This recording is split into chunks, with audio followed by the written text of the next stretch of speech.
Hi everybody, good morning. It's Thursday and I'm glad you're all here with me today. Are you ready to learn some things and to have some fun? I am. It's almost Fun Friday, so tomorrow we're gonna have our Fun Friday. We're gonna go outside, we're gonna watch my egg drop experiment, and I've got a little field trip to take you on down to my barn tomorrow.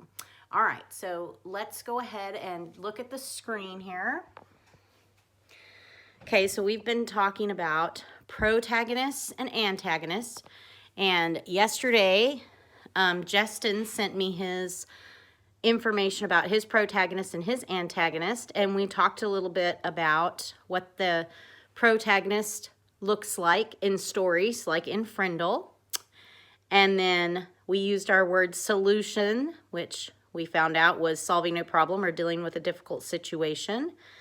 And then we talked about the answer, which was Harvey and Darth Paper are the antagonist, and Origami Yoda and Dwight are the protagonist. And I asked, Woo, that was bumpy. What was Tommy, the case file maker? What do you think his job in the story is? And Justin got that right. He sent me the answer that Tommy is a protagonist, and he did a very good job. He had about 5 to 7 sentences for each of his answers. Justin, super proud of you. Good job, buddy. So anyway, that was what we talked about and what we're still talking about. So today's lessons will still be about protagonist and antagonist, and I've got a little art project and a little assignment that goes with that. So if you haven't done your Easter egg, where's my Easter egg? Right here. That's, you can do that anytime. I'll hear your story anytime. I had several people yesterday that did that. They did a super good job. I guessed a couple people that did their Easter egg job. Let's see. Izzy, she did her egg drop experiment yesterday, and her egg drop experiment was fabulous, and her egg did not break, so way to go, Izzy. And then Casey and Desiree and Carter all did their Easter egg stories, and they did such a good job. I figured out what their Easter egg stories, what the answer was to that. Okay, so today we're going to read the next chapter in our Darth Paper book, and let me just flip this so that you don't have to look at me yet. Okay, all right, so we're going to read Darth Paper Strikes Back today. Yesterday when we read, we found out that when Dwight gave some advice with Origami Yoda to Lance about what class he should take. And Harvey is all saying, oh, well, you only wanted Dwight to take that class because you wanted into model rocketry. And he could have taken model rocketry or the Lego building robot class. But he decided to take home economics or the baking, sewing class, as they like to call it. And he's so excited that he chose that by listening to Origami Yoda because he got to be with a girl he likes. She's his partner, and he said the only time she really laughed at him or got upset with him was when they blew up some bagels in the microwave, which would be totally funny. So that's why that chapter was called Origami Yoda and Exploding Pizza Bagels of Love. So Origami Yoda helped Lance out, and Tommy at the end said he was sad that he did not take that class, Consumer Sciences, because he did not get to be with Sarah, and Tater Tot is with Sarah, because Tater Tot's the only other boy in that class. So today our chapter is called Origami Yoda and Yoda by Murky. Now Murky is a new character. He is the 6th grader that's hanging out with these 7th graders now.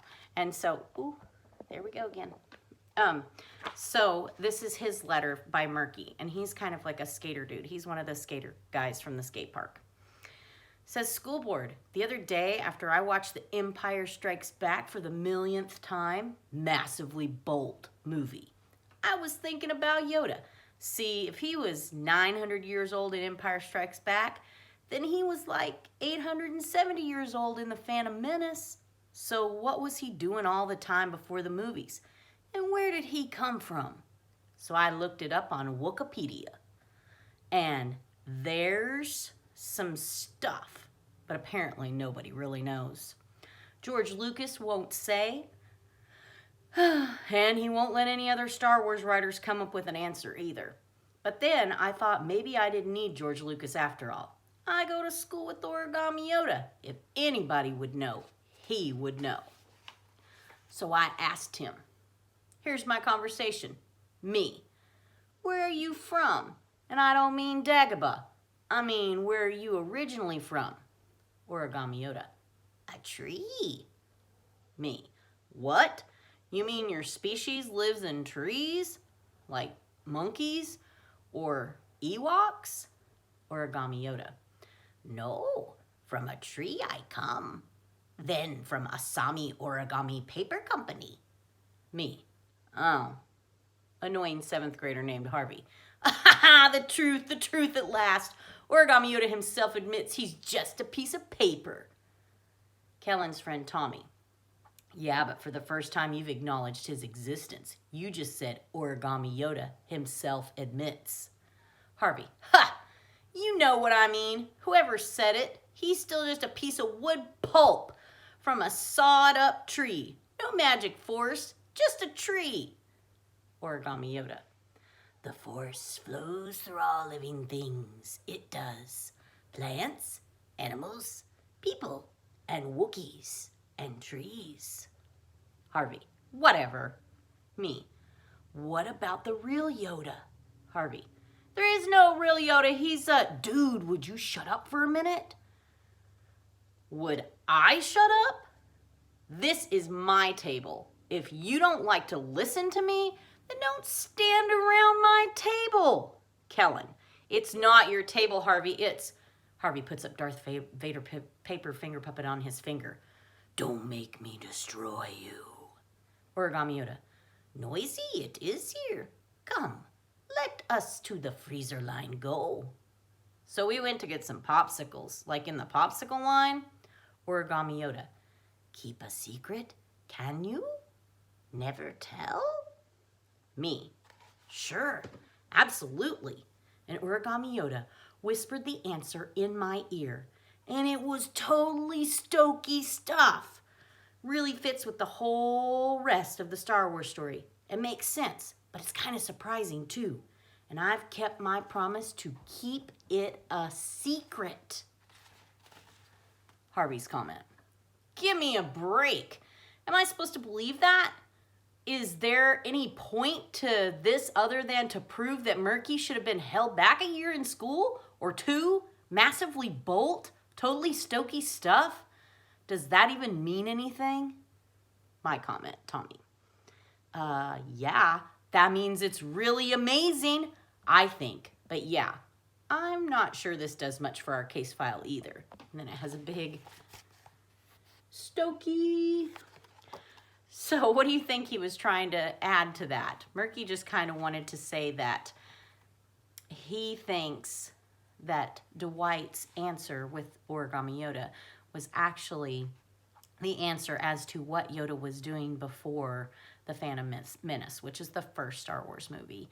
So he was saying that he really liked the answer, and so that's why he wanted to add that to the file, that he thought Dwight and Origami Yoda knew the answer, which they shouldn't know because George Lucas won't even tell anybody, who is the creator of Star Wars. So that's what that chapter was about. Now, there were some funny words in there, and I want you to see if you can... What do you think Stokey means?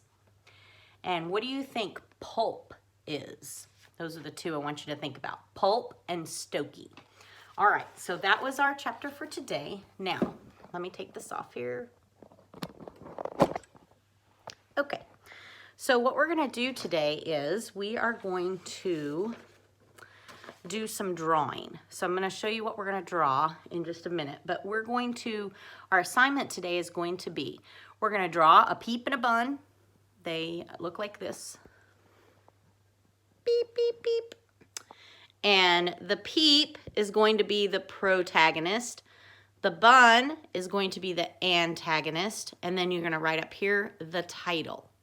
Now what we're going to be doing is we are going to have the lesson like we've been talking about. We're going to draw these two things, and then I want you to either use, like you can use anything, any media you want, which could be medium or whatever you want to call it. You could use a book, so your favorite book, a movie, a video game, a comic book, any type of thing that you think has a protagonist and an antagonist.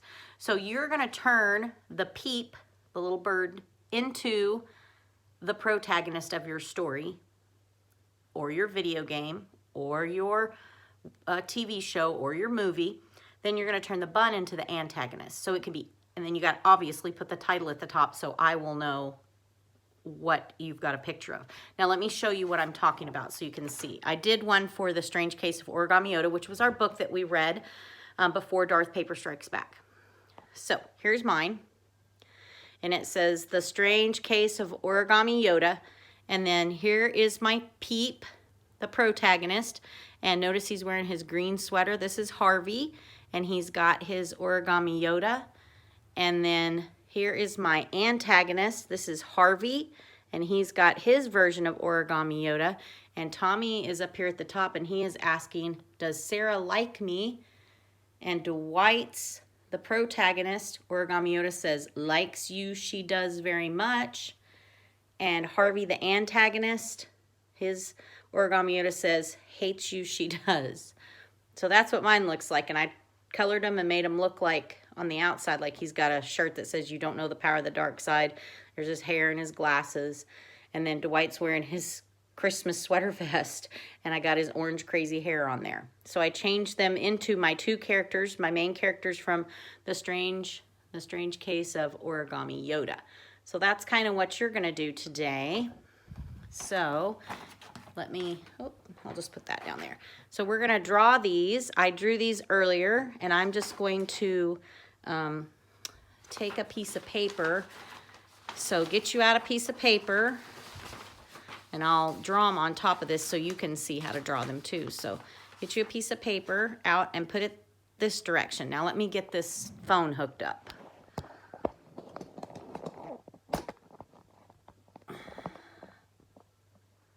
Okay, hopefully get everything moved around here. It's fun figuring out how to do stuff. It's always good to learn new things, even if you're a teacher. I don't know if you can see that or not. I may have to just take it off. Okay, so let's do your, put a dot here. Yeah, can you see that? I mean,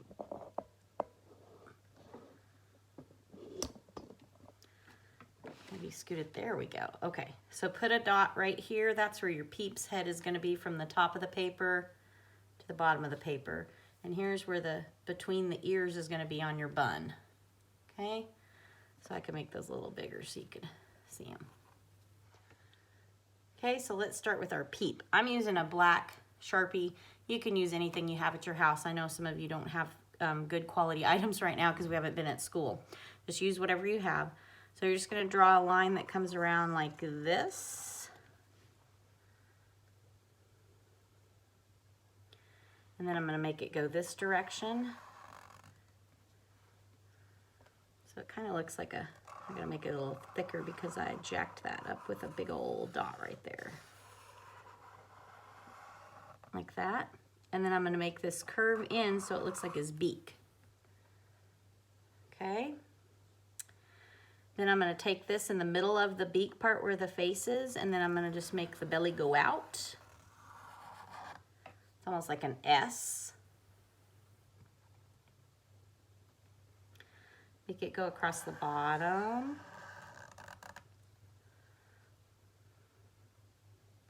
And make it go up and kind of to a little point, a little diagonal a little bit. There we go.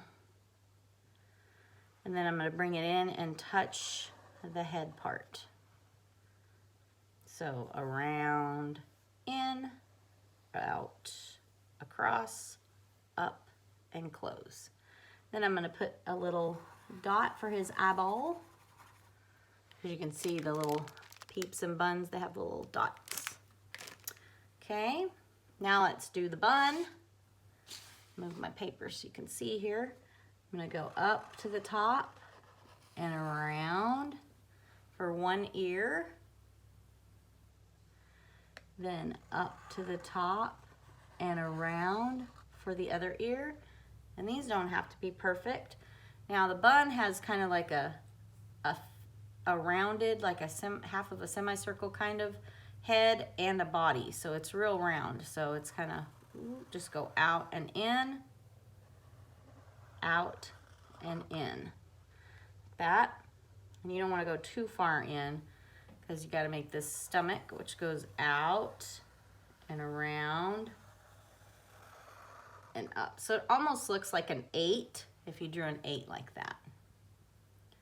Okay, then I'm going to do the same thing. I'm going to put 2 eyes because he's looking forward where the bird is giving you the side eye.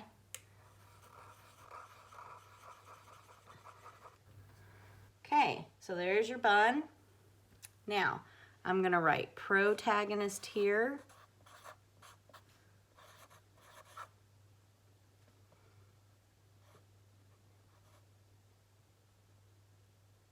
Oh, I think I messed up. No, I didn't. Okay, protagon. There's my good spelling skills. Protagonist. Oh, and I put an S on there. Well, that's okay. Don't put an S on yours. Don't make it plural. Okay, so the protagonist, and then down here I'm going to write antagonist.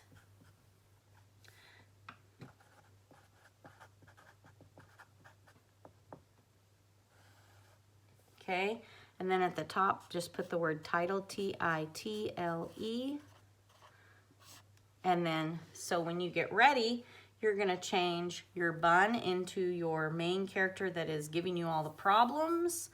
And you're going to put your Peep, little bird, make that the protagonist that is trying to solve something, trying to do something in your story, your video game, your book, and then write the title of whatever it is. So if it was Fortnite, you would write Fortnite up here and then put which character you were fighting that day.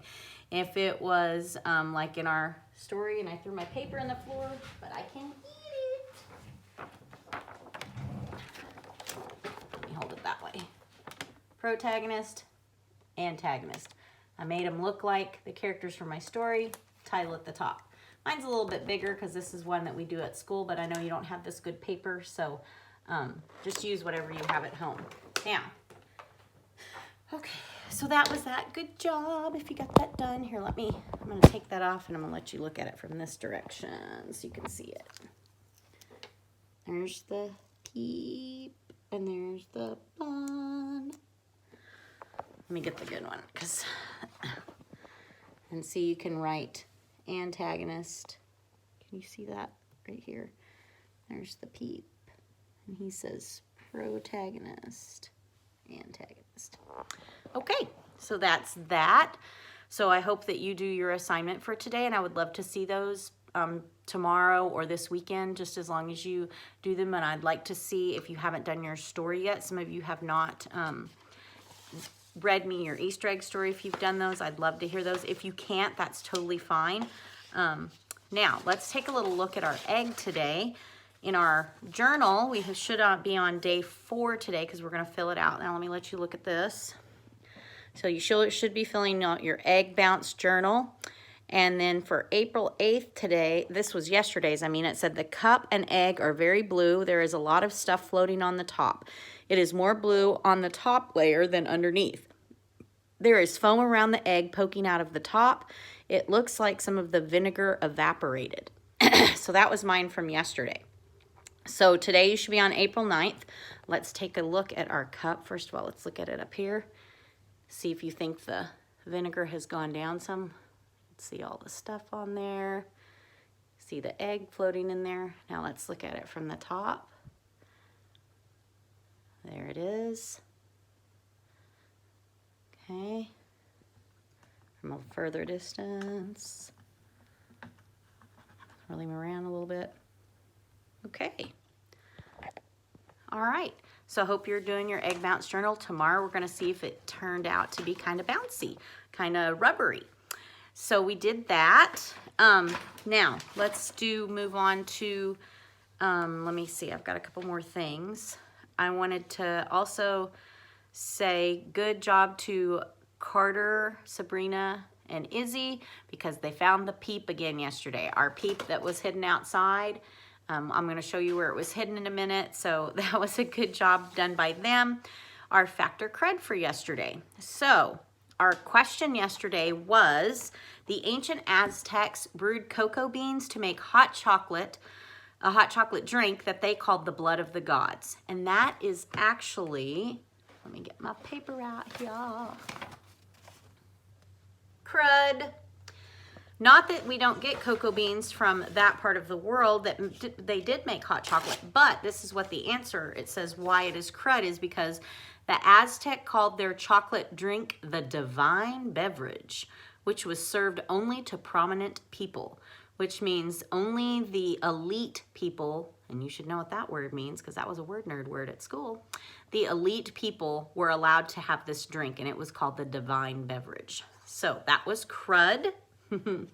And good job again to every one of you that is doing your work at home. I'm super proud of you. So now I'm going to go outside and we're going to do our little search for the egg. So I hope that you were working on your egg drop. There's a couple more of you that told me you were going to be doing that. So I'd love to see those. I'd love to hear your Easter egg thing. Watch the video from yesterday. Nobody guessed what was inside my Easter egg. And I need you to guess from my story that I read you what that is. And so I'm going to take this outside so you can see what we've got out here. And I'm sure my crazy dogs are going to come too. They definitely will. Here's I'll let you watch my dog. Watch this. Get him, Camo. Get those birds. Get him. Get him. She's crazy. She thinks there's birds in that tree and there aren't, but she likes to chase them. Okay, so here is where it was yesterday, the tall grass. So when I scanned, it was right there in the tall grass. Okay, so I'm going to take you to another side of my house so that you can try to see if you can find it. Okay, so flip. Here we go. So I'm going to walk down here and it's going to be on this side of the house today. So you got to see if you see it anywhere. Take a good look. Keep looking. Look around. See if you see it. See if you see it anywhere. Here comes my other cute little old lady dog. Look how cute she is. Hi, baby. So cute. Okay, I hope you found it. Oh, it's windy out here. Look at my hair. It's like Crazyville. Okay, so that's the end of the video for today. I love you. Tomorrow we're going to do all kinds of fun Easter things. We're going to go on our little field trip down to my barn. If you haven't guessed the Easter egg deal, go ahead and guess that. And enjoy your day. Love you. Remember, kindness is the language everyone can hear.